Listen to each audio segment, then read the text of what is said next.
अस्सलाम वालेकुम व्यूअर्स, की हाल चाल है थोड़ा। उम्मीद करती हैं तुसीं बिल्कुल ठीक हो। सो रब तुहानूं हੱਸਦਿਆਂ रखे तो वसदਿਆਂ रखे। तुसीं वेंदे पे हो मेरा चैनल नूर फातिमा हैप्पी व्लॉग, जिसनूं लाइक करो, सबसक्राइब करो, अच्छे अच्छे प्यारे प्यारे कमेंट करो। मेरे पिछे तुहानूं नज़र आ रही होनी है खूबसूरत फुल्लां दा पौधा। ए वेखो कितना प्यारा फुल है। तो मैं अज तोड़न आई हाँ फुल, क्योंकि मैनू इन्हां दी बहुत ज़्यादा ज़रूरत आई, क्योंकि मैं जाना रबी अव्वल का महीना है। तो अज इस महीने साढ़े जेड़ा ना पिंड महफलों तो महफल आउंदियां रहियां। मैं अज जाना किसी महफल ते मैनू चाहिए हैं फुल। तो मैं अपने डेरे तो आ गई हाँ फुल पट्टन वास्ते भी। बस माशाअल्लाह ढेर सारे लगे हुए फुल। तो मैं इत्थे आए तो भी बस इतनी प्यारी खुशबू आती पई है इन्हां दी।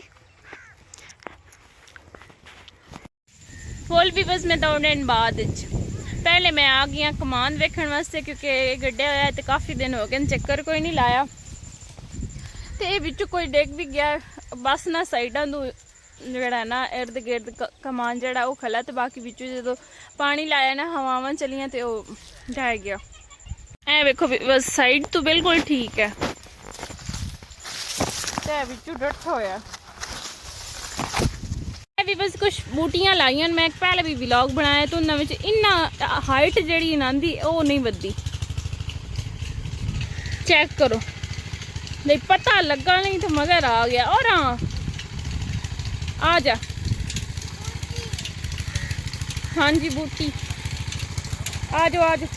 टीशा बूदी अमरूद मेरा बेटा हूँ कच्चे हैं उत्ते हजे तो हूँ लग गया फल। हूँ जो लगती ना तो बस मौसम माशाल्लाह आज इतना प्यारा बनया होया, बदल भी हैं तो हवावां चलदियां पईयां। अज बारिश आ गई ना तो सर्दी जी है ना वापस आ जानी है।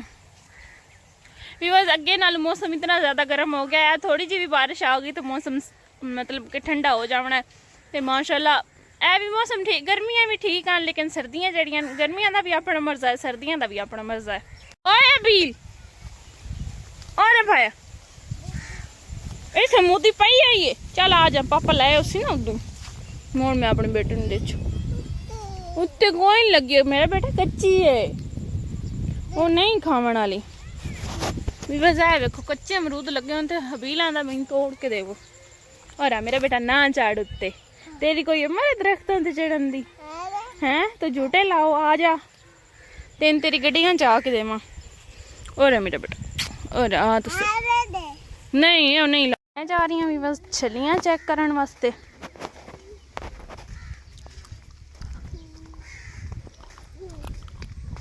हबील ये की हो रहा है, कित्थे लेके जा रहे हो फुल?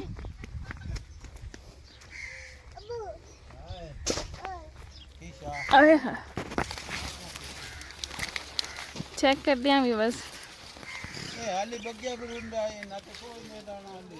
आए वेखे ना आए सही पक्की हुई है।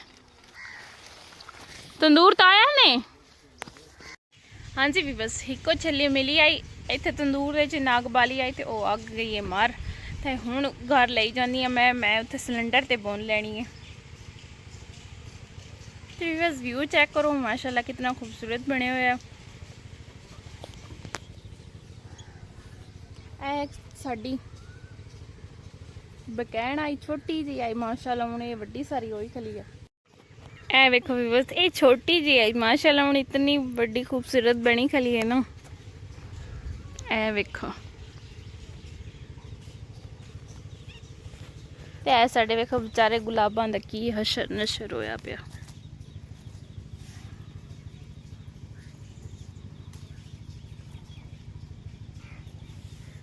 ये भी बस इतने खूबसूरत पौधे हैं मैं लाए हैं। ते वेखो दिल मेरा वेख के उदास हो गया। मैं वेखो सारी बिच घाह जम्मी खली है।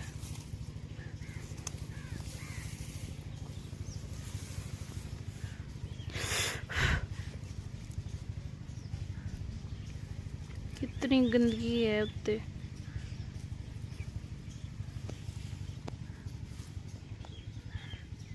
माशाल्लाह इतने खूबसूरत आने। ए देखो भी बस बारिश होती पी, कितनी मोटे मोटे गणे। बस आवाज़ आती पी होनी टिपकू टिपकू दी। धुप भी निकली हुई ते बारिश भी होंदी पई। साड़ियां मुर्गियां वेखो वो बज के अंदर बेचारियां जाओ, दरवाजा तो खुला है कोई। भाग जाओ भाग जाओ। बस मेरे आखन दी देर आई इतनी खूबसूरत माशाअल्लाह कणियां आईयां, बहुत प्यारा लगता पे मी जेड़ा धुप च भी पौंदा पिया। आई तो अल्लाह ताला इंज भी नेड़े बैठा आई तो मेरे नेड़े बह के गल सुन लई। कोई गल भी बस साडी इंज वांग पूरी हो जाती है, साढ़े सिर्फ जबान चो कड्ढन दी देर होंदी, वो साडी गल पूरी हो जाती है। तो माशाल्लाह बारिश इतनी खूबसूरत हो रही है, तो बड़ा ही सोहना लगता पाया मौसम, धुप आला भी ते बारिश आला भी।